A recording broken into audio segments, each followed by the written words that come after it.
Hello, welcome to my channel NSV என்னுலகம்.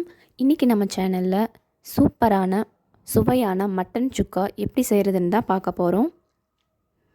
அதுக்கு தேவையான பொருட்கள்: ஜீரகம் 1 டேபிள் ஸ்பூன், கொத்தமல்லி 1 டேபிள் ஸ்பூன், மிளகு 1 டேபிள் ஸ்பூன், காஞ்ச மிளகாய் 1, சோம்பு 1 டேபிள் ஸ்பூன். இப்போ நம்ம இதை ட்ரையாக வறுத்துக்க போகிறோம், ஆயில் சேர்க்காமல்.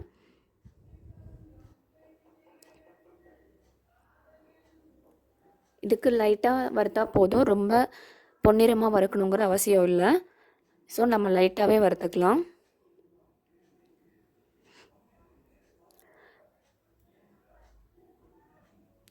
அடுப்பை சிம்மில் வச்சுட்டு நல்லா வறுத்துக்கோங்க. பாருங்கள், இந்த அளவுக்கு நான் வறுத்துருக்கேன். இப்போ இதை ஆற விட்டுட்டு மிக்ஸி ஜாரில் சேர்த்து நம்ம பவுட்ரு பண்ணிக்கலாம்.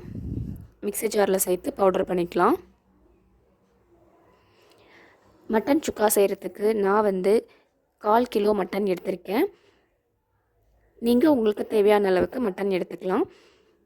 நான் சொன்ன பொருட்களில் குவான்டிட்டிஸ் மட்டும் இன்னும் கொஞ்சம் அதிகமாக சேர்த்துக்கோங்க. மட்டன்ஸை மீடியம் சைஸ் பீசஸாக கட் பண்ணி வாங்கிக்கோங்க. கடையில் வாங்கும்போதே பீசஸ் மீடியம் சைஸில் இருந்தால் தான் சீக்கிரமாக வேகும். இப்போ நான் அரைச்சி வச்ச மசாலாவை சேர்த்துக்கிறேன்.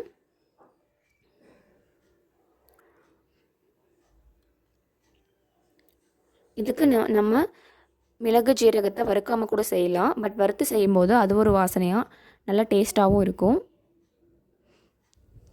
இப்போ இது கூட நான் ஒரு 1/4 டேபிள் ஸ்பூன் மிளகுத்தூள் சேர்த்துக்கிறேன்.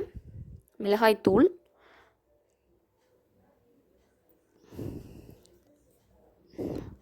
1/4 டீஸ்பூன் மஞ்சள் தூள், தேவையான அளவு உப்பு சேர்த்துக்கோங்க. கொஞ்சமாக உப்பு சேர்த்துக்கிறேன். இதுக்கு நம்ம தண்ணி நிறைய சேர்க்க வேண்டிய அவசியம் இல்லை, கொஞ்சமாக மட்டும் தண்ணி ஆட் பண்ணிக்கோங்க.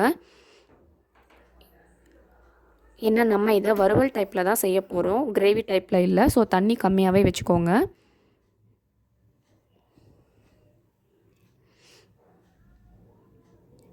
இப்போ இதை நம்ம மூடி வச்சு நல்லா கலந்து விட்டுட்டு மூடி வச்சு 4லிருந்து 5 விசில் வரைக்கும் விட போகிறோம்.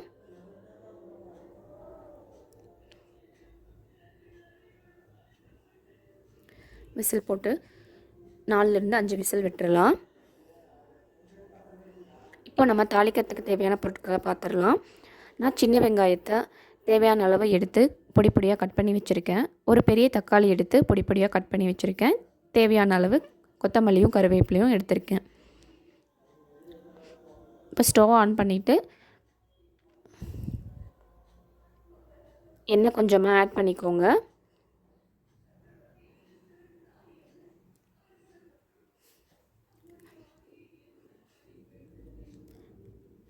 இதுக்கு நம்ம எண்ணெய் குறைவாகவே சேர்த்துக்கிறது பெட்டர்.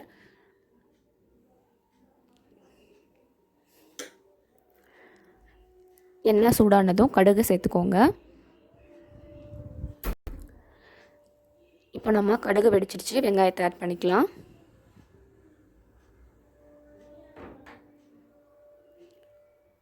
வெங்காயத்தையும் கருவேப்பிலையும் ஆட் பண்ணி நல்லா வதக்கிக்கோங்க.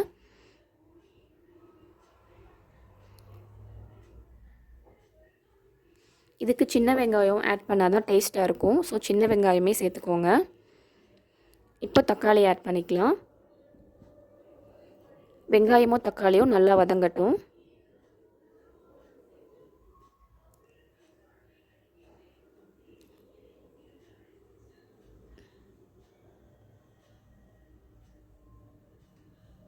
இப்போ வெங்காயமும் தக்காளியும் நல்லா வதங்கிடுச்சு. நான் ஒரே ஒரு டேபிள் ஸ்பூன் மட்டும் இஞ்சி பூண்டு பேஸ்ட்டு சேர்த்துக்கிறேன். இது வாசனையாகவும் இருக்கும், நல்லா டேஸ்ட்டாகவும் இருக்கும். இப்போது இஞ்சி பூண்டு வாசனை அடங்கினதும் வேக வச்ச மட்டனை இது கூட ஆட் பண்ணிக்கலாம். பாருங்கள், மட்டனில் இந்த அளவுக்கு தண்ணி இருக்குது. இந்த தண்ணி எல்லாமே ட்ரை ஆகணும். ஸோ நம்ம கொஞ்சம் மூடி வச்சு இதை வேக விட்டுடலாம்.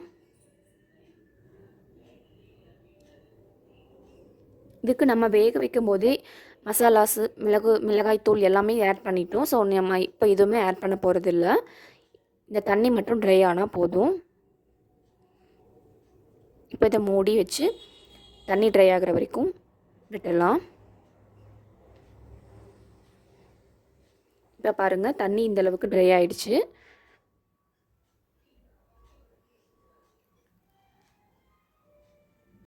இனி கொஞ்சம் இது ட்ரை ஆகணும். அப்போ தான் வறுவல் டைப்பில் இருக்கும்.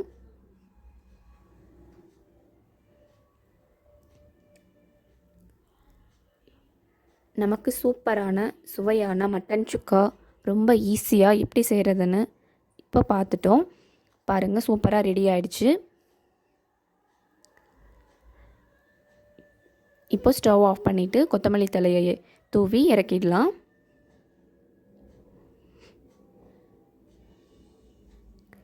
ஓகே வியூவர்ஸ், நீங்களும் இதே மாதிரி உங்கள் வீட்டில் ட்ரை பண்ணி பாருங்கள்.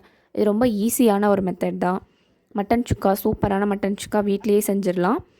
இந்த வீடியோ உங்களுக்கு பிடிச்சிருந்தா நம்ம சேனலை மறக்காமல் சப்ஸ்கிரைப் பண்ணுங்கள், லைக் பண்ணுங்கள், ஷேர் பண்ணுங்கள், கமெண்ட் பண்ணுங்கள். தேங்க்யூ.